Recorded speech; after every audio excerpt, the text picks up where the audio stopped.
Hi friends, मुठ्ठल Joshi. आजच्या live लेक्चरमध्ये आपण मुंबई उच्च न्यायालयामधील शिपाई हमाल या पदाचा जो अभ्यासक्रम आहे त्याची माहिती पाहूयात. तसंच शिपाई आणि हमालचं जे परीक्षेचं स्वरूप आहे त्याची सुद्धा माहिती आपण या व्हिडिओमध्ये पाहणार आहोत.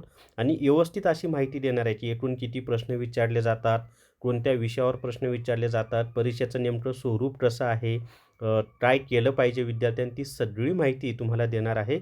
व्हिडिओ शेवटपर्यंत पहा. या व्हिडिओला सर्वांनी लाईक करा, शेअर करा आणि विठ्ठल जोशी हे जे आपले यूट्यूब चॅनल आहे ते सबस्क्राईब करा. आणि मुंबई उच्च न्यायालयामधील जे लिपिक पद आहे त्या पदाचा जो अभ्यासक्रम आहे आणि परीक्षेचं स्वरूप आहे त्याचा वेगळा व्हिडिओ बनवणार आहे. या व्हिडिओमध्ये फक्त शिपाई आणि हमाल याच्याच अभ्यासक्रमाची माहिती दिली जाणार आहे आणि परीक्षेचं स्वरूपसुद्धा सांगितलं जाणार आहे. जर तुम्हाला शिपाई पदासाठी न्यायालय भरती ई बुक घ्यायचा असेल तर प्ले स्टोअरवरून विठ्ठल जोशी ॲप डाउनलोड करा आणि न्यायालय भरती ई बुक विकत घ्या. यामधून शिपाईची पण तयारी होईल, तुम्ही लिपिकचा अर्ज केला असेल तर लिपिकची पण तयारी होईल, दोन्हीची तयारी होऊन जाईल. आणि उच्च न्यायालयाची पण माहिती दिलेली आहे, तसंच जिल्हा न्यायालयाची सुद्धा माहिती दिलेली आहे. त्यामुळं सगळ्याच म्हणजे न्यायालयाच्या ज्या ज्या परीक्षा होतात त्या सगळ्या परीक्षांसाठी उपयुक्त आहे. आणि याची फी फक्त ₹200 आहे. 200 प्लस GST च्या कमी फीमध्ये हे ई बुक उपलब्ध आहे. तर सर्वात आधी सांगतो की शॉर्ट लिस्ट लागणार नाही, त्यामुळं जेवढे विद्यार्थी अर्ज करतील ना त्या सगळ्या विद्यार्थ्यांना परीक्षा देता येणार आहे. फक्त अर्ज व्यवस्थित करा. आता या ठिकाणी पहा परीक्षेचं स्वरूप कसं आहे ते. इथं त्यांनी स्पष्ट दिलं आहे निवड प्रक्रिया, आणि त्यांनी जाहिरातीमध्ये जी माहिती दिली ना तीच माहिती मी तुम्हाला या ठिकाणी सांगत आहे. पहा की पात्र उमेदवारांना खालील निवड प्रक्रियेस सामोरे जावे लागेल. सुरुवातीला आपण परीक्षेचं स्वरूप पाहूयात.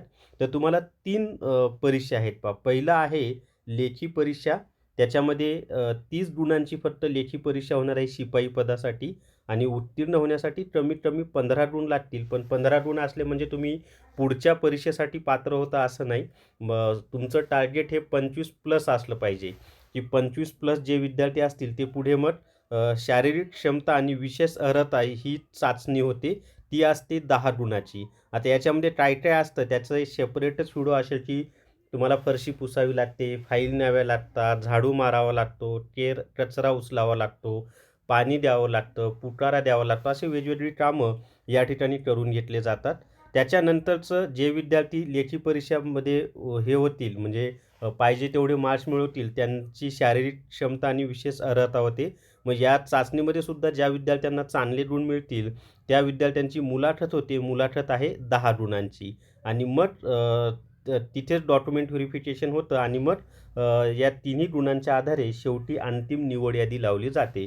तर परीक्षा 3 टप्प्यांमध्ये होते. पहिल्यांदा लेखी परीक्षा 30 गुणांची. त्यामधून जे विद्यार्थी मेरिटमध्ये बसतील त्यांची शारीरिक क्षमता आणि विशेष अर्हता चाचणी होते 10 गुणांची. आणि त्यानंतर जे विद्यार्थी चांगले गुण मिळवतील त्यांची मुलाखत होते 10 गुणांची. अशी एकूण 50 गुणांची ही लेखी परीक्षा आहे. आता या ठिकाणी लक्षात ठेवा, आपण पहिला जो टप्पा आहे तो लेखी परीक्षेचा, जिची फक्त 30 प्रश्न असतील, एक प्रश्नाला 1 गुण, एकूण 30 गुण असणार आहेत. लेखी चाचणीसाठी प्रश्नपत्रिकेमध्ये वस्तुनिष्ठ नानाविध निवडीचे प्रश्न असतील, म्हणजे ऑब्जेक्टिव्ह टाईप, मल्टिपल चॉईस. आता मी तुम्हाला याचा डिटेल्स सिलेबस सांगतो पहा. या 30 प्रश्नांमध्ये ना जर 2025चा आपण पेपर पाहिला, जो की आपल्या न्यायालय भरती ई बुकमध्ये दिलेला आहे, की त्याच्यामध्ये 30ला 30 प्रश्न त्यांनी जी केवर 28 प्रश्न जी केवर होते आणि 2 प्रश्न मराठी व्याकरणावर होते.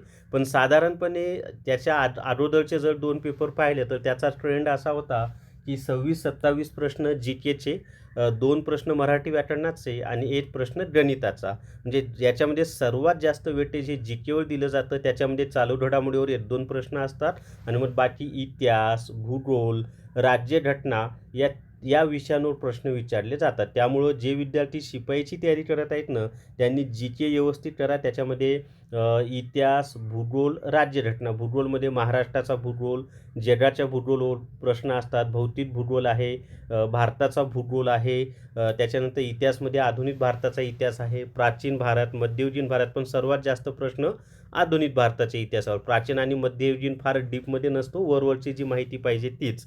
त्याच्यानंतर राज्यघटना व्यवस्थित करावी लागेल, संपूर्ण राज्यघटनेवर प्रश्न विचारले जातात आणि चालू घडामोडी एवढ्या काही डीप नसतात, वरवरच्याच असतात.